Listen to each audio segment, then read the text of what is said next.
Hi everyone, my name is Griffin Fanger. I'm from Phoenix, Arizona. Uh, you might be wondering why I'm wearing a nifty old tie here and a little dress shirt. I thought I would dress up for this occasion because this project is pretty important to me. The reason I'm making this kind of intro video is kind of introduce myself and the project and why I thought it was important. So what I did is I interviewed a set of my friends, people I thought that I've grown closer to while I've been here at Marquette, and I kind of asked them some questions about nostalgia and their memory. And the reason I did this is because I thought that section from our HOPR class was the most interesting to me. The reason I mentioned I was from Phoenix is because I've had a lot of nostalgia, a lot of longing to go home. It's a lot different, obviously. I love Marquette, but there's just no place like home, and I think either if you're from Wisconsin or one of the 10 billion suburbs of Chicago, I think you can agree that we all miss home a little bit. Um, so yeah, I just made this project to kind of discover why people are like the way they are, or why certain people get along. Is it the similarities? Is it the differences? So yeah, I have an interview. It's pretty quick, just 8 questions, and I thought I'd interview myself, and then after I interview all my friends, I was going to kind of compare and contrast.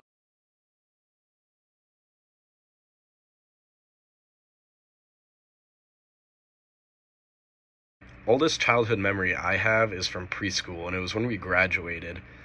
We all went and took like a little picture along this big fence that we had in the back of our playground. And my teacher, Miss Monique, was actually a really good family friend of ours, so she got me this one football. I would be playing basketball when my dad was the coach. It was just the way that my dad and I bonded. I would say my oldest childhood memory is probably I was at the ski hill that's 5 minutes away from my house, and I didn't have the tethers that people put on the back of kids. Yeah. I didn't have those because my dad didn't feel like buying them. Okay. And felt like we could just learn ourselves. And I got away from my mom and just bombed down the whole hill through like one of those plastic fences and like under our car in the parking lot. And I think I remember that most just because it kind of, I've always been a skier.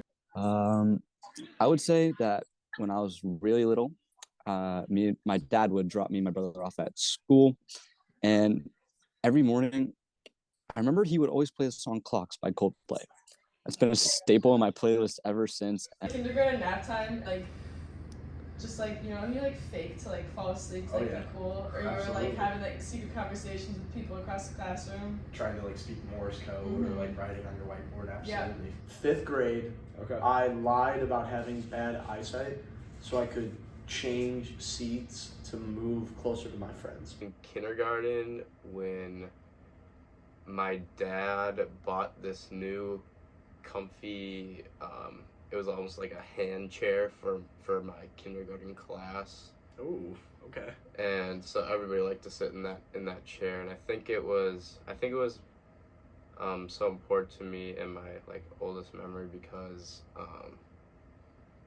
my dad gave it to my class, so it was kind of like a big thing that my dad did for me. The second question is, are there things that remind you of your childhood? I would say absolutely. The first one is definitely music.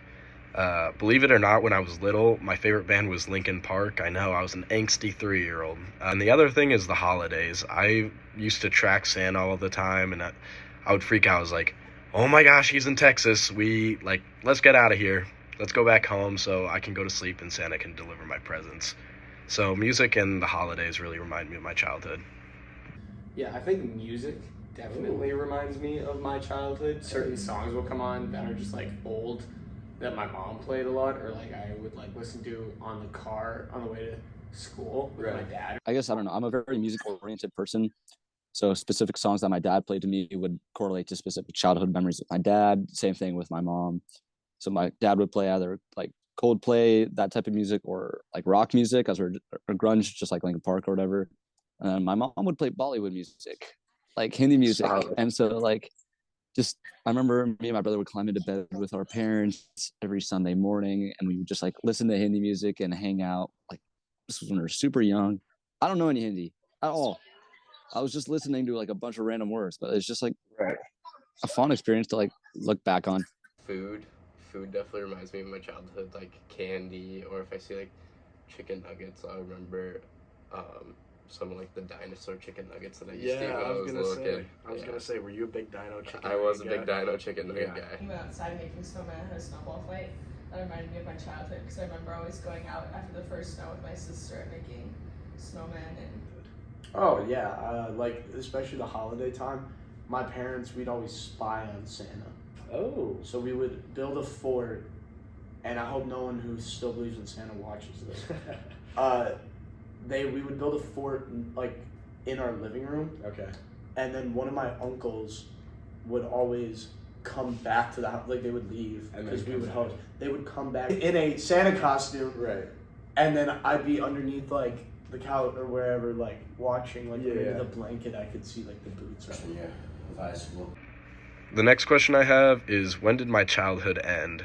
I would say my childhood ended like sophomore year of high school. And if you know me or know me well, you would probably say that I'm still a child, but I guess when I actually matured and like started accepting new responsibilities was when I got my driver's license, I got a job. I still feel pretty young. I feel like I'm still a kid, but I'm 19 years old, so I feel like I might not be a kid anymore. But Yeah. if I had to choose a moment where I think that my childhood even started to turn where I wasn't really a child anymore, it was probably going to high school when you kind of have to figure out classes for yourself. You don't get as much help anymore. You sign up for clubs on your own. So I think entering high school was like a big eye-opener for me in the sense where I was just kind of more on my own. I would say like middle school and high school. Like I feel like middle school I didn't feel like I was a child anymore, but then I didn't feel like I was like grown. But then I feel like once I hit high school, like freshman year, I was very like, wow, I'm like grown now. Like I'm actually like no longer a child. There's definitely some weird in between stage For there. sure. I would agree with you. Yeah. In some aspects, I'd like to say that I'm still like kind of childlike because it's kind of the fun Right. of childhood. I mean, but then in other aspects like school and stuff and just like growing up and getting your license. Early sophomore year of high school, like before COVID hit, but when I started getting like a good group of friends, we actually called ourselves Color Leche. Maybe like childhood, maybe like sophomore year of high school. Okay. Because I would think freshman year, you're still like, you're pretty like, you're Yeah. pretty naive or whatever. But like sophomore year, I don't know, you feel a little older, you get a job. Like that was when I got my first job. Right. So like at that point, I think maybe that's why. But Do you have any idols from your childhood? Yeah, my grandpa and my dad. And would you say they're still your idols today? 100%, yeah. The next question I have is, do you have any idols from your childhood? I would say my two older brothers were definitely my idols. They always played sports. They were really smart. They got good grades. And I think that motivated me to work harder in school and work harder in sports because I wanted to I would do anything to be more like them, I would say. One idol I have now, though, that I would add on to my brothers is Batman, the Christian Bale Batman. I really love those movies just because I think Batman acts with such great humility. He's willing to do anything for the greater good, despite, his own reputation or his own self-care. He really put others before himself, and he didn't ask for credit in return. He didn't ask for anything in return. And I always thought that was really admirable, so I looked up to him for sure, too. That a lot of sports players were my idol because then as a child I was always the kid where I'm going to play professional sports when I'm older. Same here, for sure. Yeah. So I definitely had a lot of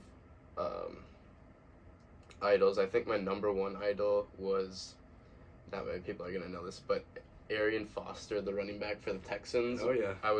I used to have his jersey, and he had the same birthday as me. So now it's more like I really idol a lot more like business people because I'm a business major, and I think things that business people do are a lot like really cool, like Warren Buffett. And I'm more of a person who doesn't have a specific idol. I like to learn from everybody. Just listening to people's stories, you can learn so much just from a person's personal experience. Like grandparents and my mom and dad, probably my ski coaches. Okay. Back to skiing just because it was like my main sport I started racing when I was 3. My parents and my sister for sure. I wasn't ever really like that type of kid that I never had like a poster of like Michael Jordan in my room or like Interesting. something like that. Okay. I don't know why, it just never was that. Right. And frankly, I wouldn't describe myself as that now. Like I couldn't. I mean, there's like people I respect, but there's not like, oh, this person is like my hero. For this segment, I'm going to kind of switch over to memory away from nostalgia. The first question is, what would you say makes you? Honestly, I would say I'm pretty versatile.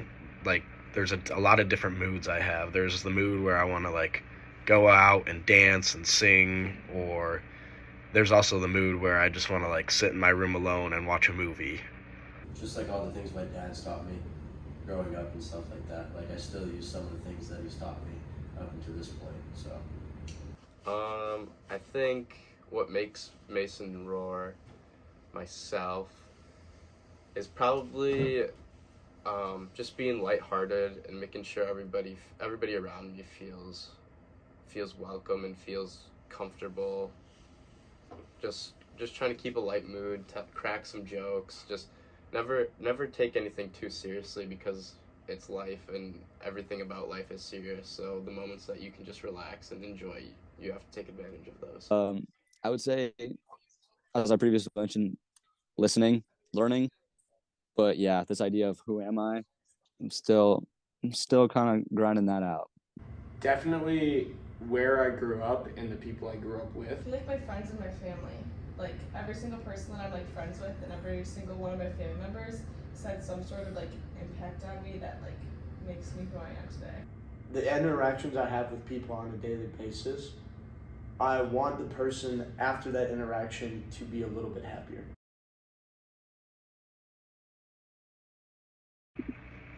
If I had one word to describe myself, it would definitely be curious. Curious. Probably curious, because I like looking into new things, and just kind of when I get hooked on one thing, I go ahead and just try and find out everything about it that I can. Awesome. Brian. Just kind. Just kind. Hopeful. Do you have any shared memories with someone that are vastly different? Like, you and someone else experience the same thing, but remember them differently? During basketball season, we made a buzzer beater to force OT against the best team in the conference, and my friend who was in the student section and me on the court, he always thinks that I wasn't on the court, but I know I was. So yeah.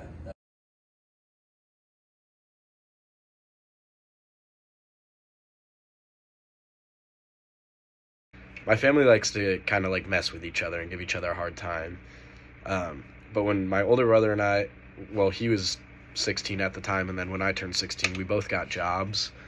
And he only worked at his job for a couple of weeks, as my family can attest. But he likes to claim he worked there for 8 months, and then I worked at my job for 6 months when I was 16, and him and I kind of argue like who has more work experience or like who worked harder. It was like basketball season. My junior year, Brooks' senior year, we were on the same basketball team. We were both on varsity. And just like our experiences with that were different, because I was a D1 bench warmer, on the bench the entire season. And my sister was like a starter, like key player on our team. Absolutely. So I think just kind of like our perspectives of like the team in that way kind of like formed our own opinions on that season. That was my friend's grad party, was like one of the last ones at the end of the year. And his family, like, over, like, the last year, they bought a barn, like a literal barn, like 20 minutes from their house in the middle of nowhere. And so that's where they hosted their grad party. Right. And then for it, they were like, okay, everyone who, like, wants to sleep over, you can't. Like, you're like, they're like, pitch a tent. Right. It started raining, like, super late at night. And then, like, the tent, some people's tents are, like, falling in on each other, Right. whatever. Some of us were fine, but, like, everyone kind of pretty much, like, as part of it was fun, to just run to, like, our cars that were parked, like, maybe half a mile, like, down this dirt road on, like, the main one. Yeah, So we're all sprinting in the rain. When we got back, I remember, like, half of the people were like, sometimes they're like, this sucks. What are we doing here? Yeah. Like, what is going on? And then the rest of us are just, like, laughing. Oh, I've probably had a lot of memories like that with my friends. I think a lot a lot of those come from movies. When we watch movies, we'll argue. We'll be like, "Oh no, this is why this happened, or this is why that happened." Memory that's like that. I think when I talk to people about stuff like those types of memories, I always end up like unlocking a new part of that memory. I feel like we remember not so much like contrasting things that like are different, but just like different moments of the same memory. Like a detail that helps paint the picture like a little bit more. Just some final remarks for this video. I want to say thanks so much for watching. I know it's not a very quick video. You took time out of your day to watch it, and I really appreciate that. Hopefully you learned a thing or two, or maybe you related to one of our characters. But I guess the final remarks I want to make are, I didn't really know a lot of my friends here on a super deep level. Granted, I've only been here for a couple of months, 2, 3. And it was really cool to get to know a little bit more about them, a little bit more about their background, and maybe the things that make them who they are today. And it was interesting to see because a lot of the things that I appreciate about my friends were differences, but there were also similarities. Like, I think 3 out of the 7, including myself, said one word to describe themselves would be curious. And to see that I've made so many friends that consider themselves curious makes sense to me too. But there are also just a lot of differences in general. No one answer was really the same, maybe besides that one word to describe yourself. But yeah, I just want to say thanks so much for watching. I hope you learned something, and I really appreciate it.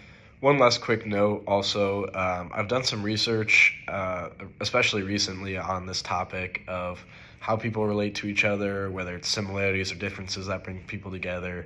I'll just kind of do a screenshot of my works cited, and you can type in the URL from there, or if you are interested, you can reach out to me over winter break. My email is griffin.fanger@marquette.edu.